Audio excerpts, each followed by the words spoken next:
Hola, ¿cómo están? Esto es El Comer Libros, yo soy Oscar Maidana y así como ustedes saben, cada semana publicamos un libro el cual lo analizaremos, daremos la reseña y lo daremos a conocer para ustedes. Y quisiera tomarme unos segundos en este inicio sin querer aburrirlos tanto para agradecer por las muchas personas, o las pocas en este caso, que ven este canal. El libro de esta semana es un libro publicado en el 2002, un libro de intriga y suspenso, un libro que en su inicio era el favorito entre los psicólogos y los estudiantes de psicología, pero a medida que fue creciendo y fue llegando a tener un éxito rotundo, alcanzó a intrigar a numerosos públicos, desde personas de edad relativamente joven, adolescentes, hasta llegar a las personas más cultas de la edad adulta. Y sin más preámbulos, el libro de esta semana es El psicoanalista, de John Katzenbach. El psicoanalista de John Katzenbach. La historia comienza en el cumpleaños número 53 del Dr. Frederick Starr, un muy afamado y respetado psicoanalista, el cual en su cumpleaños, el nuevamente ya dicho número 53, recibe una carta muy extraña en la cual una persona afirma que en un momento de su pasado el doctor le arruinó la vida. Y tras pensarlo mucho tiempo, esta persona, en una forma de saciar su venganza, había considerado matar al doctor. Pero tras reconsiderarlo, se había propuesto que esto no era lo correcto, pues ante una persona tan sofisticada como el doctor Frederick Starks, se necesitaba un castigo también muy sofisticado. Así que lo que intentaría no era matar al doctor. Lo que tendría que hacer el doctor sería suicidarse. El autor de la carta le daría un tiempo de 15 días al doctor para que descubriera quién era el autor de la carta. Y si el doctor no descubría el autor de esta carta, el autor de la carta mataría a una persona cercana al doctor Frederick Starr, una persona que él le tuviera afecto. Claro, a menos de que el doctor decidiera suicidarse, el autor de la carta está tan confiado de que el doctor Frederick Starks no averiguará su identidad que le pone ciertas facilidades. Entre ellas, le ofrece un trato de que en cada día en el periódico el doctor podrá hacer una pregunta, y al ver la pregunta en el periódico, el autor de la carta podrá responderla siempre y cuando sea una pregunta que se responda con sí o con no.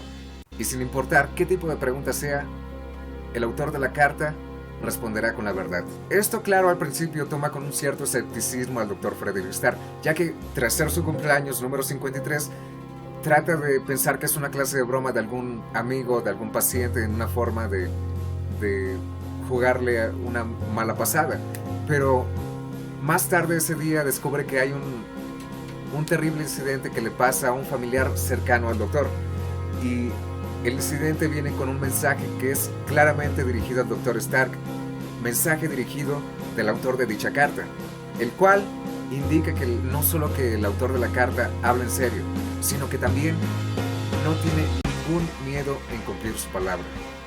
Esto hace que el Dr. Stark por fin crea en la veracidad de la carta y crea en el peligro inminente de la situación actual, lo cual lo conducirá a dar una remembranza, a recapitular cada uno de los pacientes que ha tratado en su pasado y averiguar cuál de esos pacientes fue el que el doctor trató y le arruinó su vida, preguntándose quién es el paciente que podría haber enviado esta carta. Todo esto paralelamente mientras se pregunta si en caso de que falla y no descubre la identidad de esta persona en 15 días, ¿será capaz de matarse con tal de ahorrar sufrimiento a un familiar cercano? Y así comienza el libro. Lo primero que quiero decir del libro es que su sinopsis es absolutamente una de las mejores sinopsis que he encontrado. Es intrigante y la primera vez que escuché esta sinopsis, que me lo dijo mi prima, que es psicóloga, me quedé completamente hipnotizado y me dije, quiero leer el libro. Y si no me equivoco, ahora mismo que ustedes han escuchado la sinopsis, se mueren también por leer el libro. Y podría apostar que un gran porcentaje de ustedes lo hará. Como ya lo había dicho, este libro fue recomendado por mi prima, pero no fue hasta hace muy poco que por fin pude comprarlo, y una vez que lo leí me di cuenta de que el libro no es nada comparado a lo que uno podría esperar en la sinopsis. Mientras al inicio el Dr. Stark presenta el típico estereotipo de un psicólogo, o sea, una persona confiada, con sus emociones personales intactas y un completo autocontrol de sí mismo, a medida que pasa el libro, incluso en cada capítulo, podemos ver cómo todo este estereotipo de una persona confiada y bien estructurada emocionalmente va derrumbándose poco a poco a medida que las situaciones van exigiendo lo que cambie. Y una cosa que debemos de entender es que el autor de la carta que amenaza al doctor no se, no se limita con simplemente dejarle el desafío de la carta.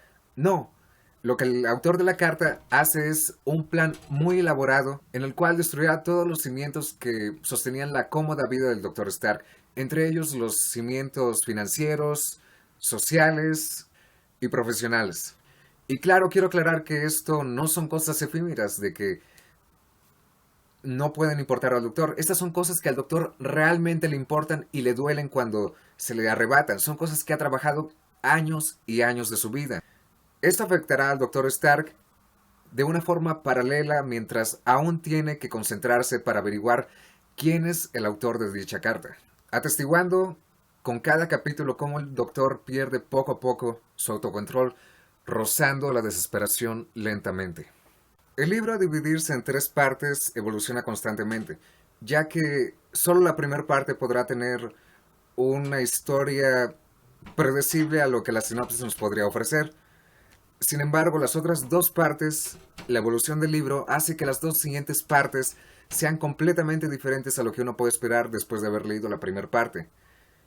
Y el libro tiene bastantes sorpresas. El libro está escrito de una forma introspectiva, y déjenme explicarles un poco. Para mí hay tres clases de escritores. Los detallistas, los cuales se detienen a analizar cada detalle de cada situación.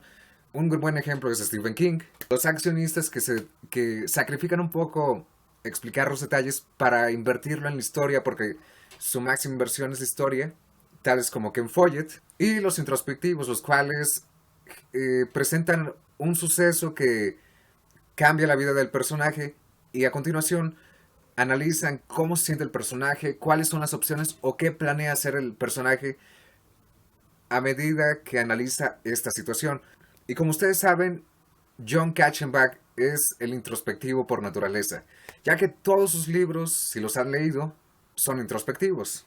Y no me malentiendan, cada uno de esos estilos es bastante respetable porque cada uno tiene sus gustos. Pero sin embargo, el más grande error es abusar de cada uno de ellos. Por ejemplo, tener una historia con bastantes detalles pero sin nada de acción. O al contrario, tener una historia con bastante acción o una historia bastante articulada pero que no se detenga a analizar las situaciones y los personajes. 100 años de soledad. Afortunadamente el libro no se estanca tanto en la introspección porque sabe establecer un sabe equilibrio entre introspección y nuevas acciones, ya que constantemente hay nuevos rasgos de la historia que hacen que uno esté completamente interesado en saber qué es lo que va a pasar al siguiente. Porque si ustedes piensan que el doctor Frederick Starks se siente en su escritorio, quebrándose la cabeza, pensando quién es el autor de la carta, sin siquiera mover un dedo, están muy equivocados. Este libro es un tanto oscuro y no voy a decir que es inapropiado, porque inapropiado serían otras obras como The Marqués de Sade o incluso 50 sombras Grey, pero sin embargo hay unas partes que se pueden tornar un poco oscuras. Y esto, claro, no sugiere un problema grande para niños grandes como yo, pero sin embargo, si quieres dárselo o recomendárselo a una persona o a un niño que apenas va fomentando su gusto para la lectura, tal vez pueda ser un poquito inadecuado.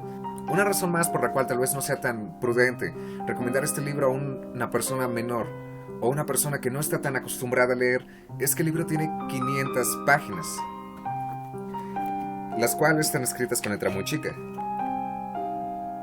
Y como algunas personas cuando ven un libro tan grueso, mentalmente se condicionan a decir no voy a alcanzar más de 100 páginas o no voy a alcanzar más de 150. Pero les voy a pedir que por favor le den una oportunidad a este libro, ya que si lo hacen a partir de la primera página, o mejor dicho, a partir del primer párrafo, estarán completamente fascinados por la historia. Otra cosa que tal vez podría no gustarle a algunos lectores es que hay algunos capítulos donde la historia se estanca.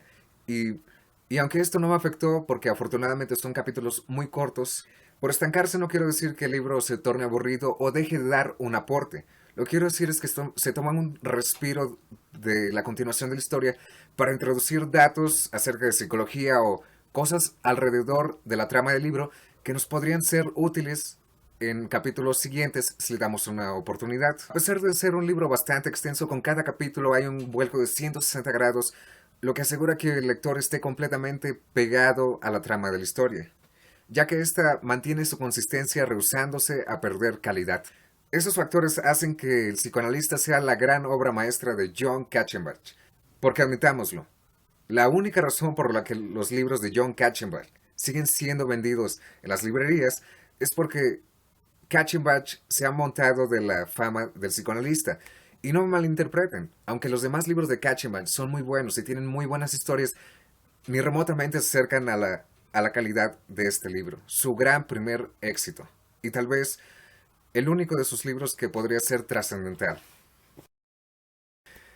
Mi única queja es que el autor de la carta nunca sabe demasiado sobre él, aunque supone que toda la historia torna en parte a lo que él origina, nunca sabemos tanto como nos gustaría saber de él.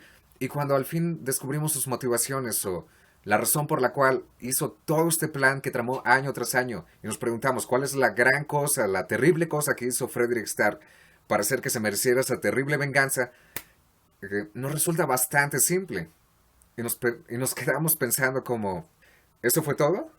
¿Tanto escándalo por una cosa tan insignificante? Sin embargo, no se desanimen porque esto solo es un pequeño grano que se va moldeando, en lo cual es el final. Y afortunadamente no afecta el final ni el desenlace de esta historia, las cuales son muy buenas a pesar de. Como comentario final quisiera decir que el libro es bastante bueno y con cada capítulo vas a ir analizando y vas a ir intrigándote cada vez más. Es un libro que, a pesar de que el libro no es nada comparado a lo que con lo que tú puedes esperar en la sinopsis, esto no va a evitar que disfrutes montones el libro. Y no se lo recomiendo solo a las personas que estudian psicología o algo este, redundante a lo de la mente. También lo recomiendo a cualquier persona en general, ya que hay bastantes conocimientos que nos hacen saber sobre emociones humanas y sobre las ramas de esta ciencia. El psicoanalista es sin duda uno de los mejores libros que he leído y no dudo ni un poquito, ni un instante en recomendárselos lo más que puedan. Así que vayan corriendo a una librería y consígalo. Esto fue Come Libros. Cada semana estaremos subiendo un video de un libro diferente. Gracias a todas las personas que ven. Nos vemos.